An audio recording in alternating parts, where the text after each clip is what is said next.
Continuamos en Argumentos por el Día Internacional del Trabajador. Seguimos conversando con Manuel Felipe Sierra, escritor, periodista, analista político, y nos acompaña para revisar pues, los cambios que ha tenido la lucha de los trabajadores a través de los años con la revolución industrial. Hablabas ahora de la revolución digital. Siempre que llega un cambio en el mundo hay temores, te comentaba antes de irnos a la pausa, por parte de los trabajadores sobre si serán reemplazados por las máquinas.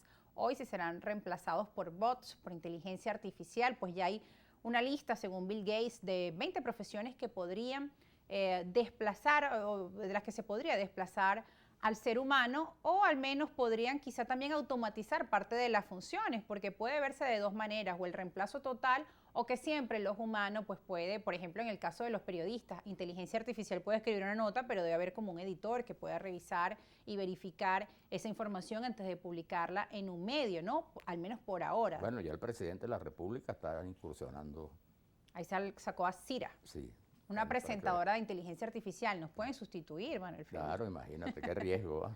Lo que pasa es que esta interacción, este análisis o estas conversaciones pues, de reacción y acción, y donde se involucran pues, también muchos sentimientos inherentes al ser humano, pues no la tienen las máquinas tampoco. Claro, no, nunca será. Entonces nunca será igual, aunque bueno, hemos visto unos robots en el mundo que impresiona la interacción. Bueno, y cuando lo que anuncian de los robots, ¿no?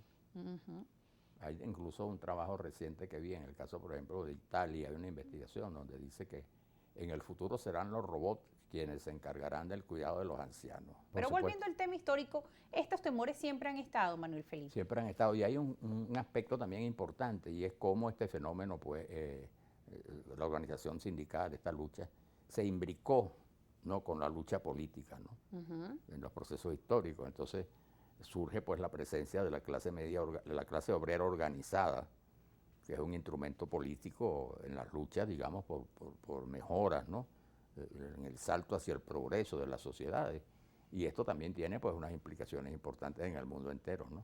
Los movimientos obreros, sus luchas que se imbricaban con la lucha política, ¿no? Fíjate, por ejemplo, que hay un caso importante en el caso de Venezuela, ¿no? Uh-huh. Que, bueno, la primera expresión, digamos, sindical importante fue el año 36, después de un año de la muerte de Gómez, y se dio en el sector petrolero, porque era el sector que comenzaba, manejaba las tecnologías más avanzadas en un país todavía rural. Bueno, y se dio esa famosa huelga petrolera en Maracaibo, que tuvo repercusión en otros sitios donde había exploración petrolera, y fue el primer paso importante en la organización sindical en Venezuela. ¿Qué demandaban para ese entonces los trabajadores? Mira, aumentos, primero salarial, y lograron una gran reivindicación. Imagínate tú, un bolívar le aumentaron y era una reivindicación. Para ese entonces. Sí, pero sí lograron también una presencia, una visibilidad en la sociedad, ciertas conquistas, por ejemplo, en el caso del Zulia, esa huelga, por supuesto, estaba referida a las compañías petroleras, ¿no?, americanas, ¿no?, holandesas. Bueno, y lograron también ciertas reivindicaciones. Los famosos campos petroleros fueron mejorados.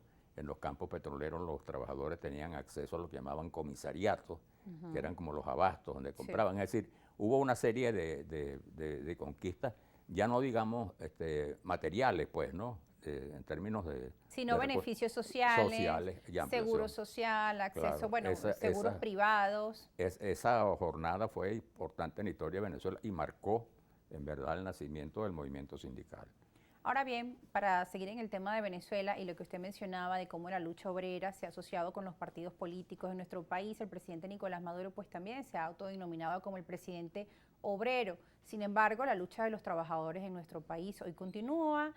Pues siempre hay como dos movilizaciones. Por un lado, aquellos que reivindican los derechos de los trabajadores, dicen que la revolución bolivariana pues ha trabajado en ese sentido, mientras que hay una numerosa cantidad de personas desde hace días, desde que empezó este año 2023 puntualmente, maestros, médicos, enfermeras, trabajadores públicos, los pensionados, la tercera edad, pues demandando mejoras, ¿no? Nuestro salario está calificado como uno de los 3 peores salarios del mundo. Teníamos recientemente acá al economista Manuel Sutherland y nos presentaba unas gráficas donde podemos apreciar que el salario de Venezuela está entre los 3 peores del mundo. Entonces, bueno, son datos bastante preocupantes, tomando en cuenta que además nuestra canasta básica es una de las que más aumenta, hay mayor inflación, los costos en Venezuela son mucho más caros. Entonces, ¿cómo hacer con uno de los peores salarios y precios en los productos como los de Dubái, ¿no? Estamos lejos de la canasta alimentaria que está en unos $500.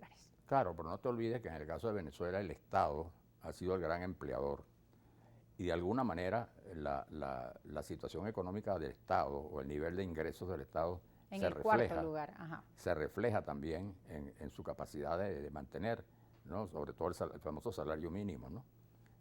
Y eso ha existido siempre. Por ejemplo, el caso de las protestas magisteriales. Siempre, años atrás, siempre hubo el problema de las protestas, el planteamiento de las protestas magisteriales.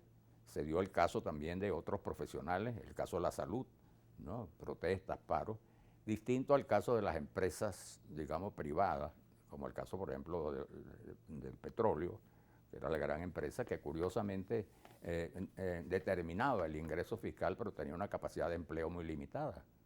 Hasta los años 70, 80, la empresa petrolera toda empleaba 43.000 personas y era la fuente de ingreso del Estado. Entonces, te revela cómo, pero allí siempre hubo una lucha. El caso en Caracas muy emblemático, en los años 40, la lucha de los tranviarios, de los que hacían los tranvías, ¿no? En Caracas en ese momento fueron muy importantes, ¿no? En la vida caraqueña, la lucha de los tranviarios, donde por cierto sobresalió un personaje que después fue muy conocido, un dirigente obrero entonces llamado Luis Miquilena. Bueno, Luis Miquilena, que luego pues ya ustedes conocen en la historia Claro. reciente lo que significó ese personaje. Vamos a seguir hablando de esta lucha, de las reivindicaciones de los trabajadores, haciendo este orden cronológico. Estamos revisando la historia y también el presente y los retos que tienen los trabajadores de hoy en adelante. Nos vamos a hacer una pausa, pero no se aparten, que ya regresamos con más argumentos.